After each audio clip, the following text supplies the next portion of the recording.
Good evening friends, চলে এসেছি আজকের ডেইলি নলেজ নিয়ে। আজকে 24শে জুলাই 2025।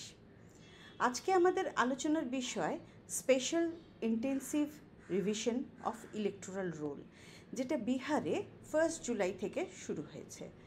দেখে নেব এটার সম্পর্কে কিছু তথ্য। এই স্পেশাল রিভিশন নিয়ে সম্প্রতি সুপ্রিম কোর্টও একটা রুলিং দিয়েছে এবং সেখানে একটা প্রত্যেকটা পলিটিক্যাল পার্টির মধ্যে একটা আপ্রোরও শুরু হয়ে গেছে। দেখে নিই এ সম্পর্কিত কিছু তথ্য। যেমন লিগ্যাল ব্যাকগ্রাউন্ড বলতে কনস্টিটিউশনের আর্টিকেল 326 সেটা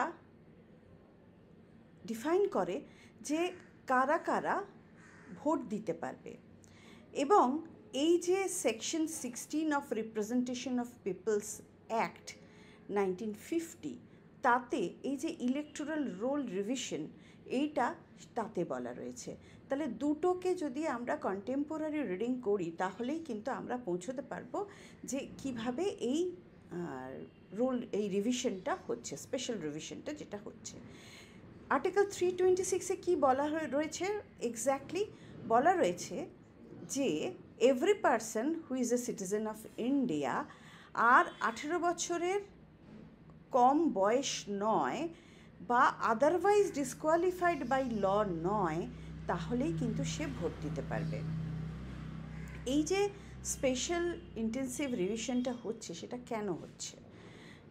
বিহারের অ্যাসেম্বলি ইলেকশনের আগে এটা করা হচ্ছে এই কারণে যে একটা যাতে ফেয়ার একটা ভোট হয়, এবং যাতে এই ফ্রি অ্যান্ড ফেয়ার ভোট করার জন্য যারা এলিজেবল ভোটার তারাই যেন ভোট দেওয়ার সুযোগ পায়। আচ্ছা, এবার অনেক আরবান রিজিয়নে আমরা দেখেছি যে যারা মাইগ্রেট করে গেছে বা যারা মারা গেছে তারা কিন্তু অনেক সময় ইলেকটোরাল রোলটা রিভিশন করে না, বা রুরাল বা আরবান দুক্ষেত্রেই আমরা এটা দেখেছি।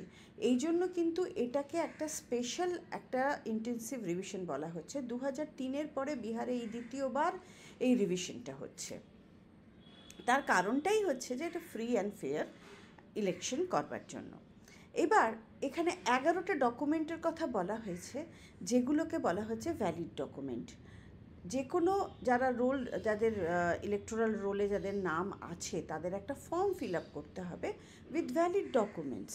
এবার রিসেন্টলি কি হয়েছে না, সুপ্রিম কোর্ট আধারকে ভ্যালিড ডকুমেন্ট করার কথা, আধার এবং আমাদের রেশন কার্ডকে বলেছে যে ভ্যালিড ডকুমেন্ট হিসেবে ধরার জন্য। কিন্তু ইলেকশন কমিশনের বক্তব্য হচ্ছে যে আধার এটা কিন্তু ভ্যালিড ডকুমেন্ট নয়, অর্থাৎ এটা সিটিজেনশিপকে প্রমাণ করে না, সেই জন্য আধারকে ভ্যালিড ডকুমেন্ট হিসেবে দেওয়া যাবে না। এই ছিল খুব শর্টে স্পেশাল ইন্টেন্সিভ রিভিশনের কথা। এইবারে আমরা আসবো এই সংক্রান্ত ডেইলি কুইজে। যেমন প্রথম হচ্ছে এই যে এসআইআর স্পেশাল রিভিশন যেটা হচ্ছে সেটা কি কারণে হচ্ছে, তাহলে তার অপশনসগুলো আমাদের দেওয়া রয়েছে। তার কারণটা হবে, উত্তরটা হবে B, to identify and include all eligible voters while recognizing ineligible voters, ensuring electoral integrity. Next question হচ্ছে যে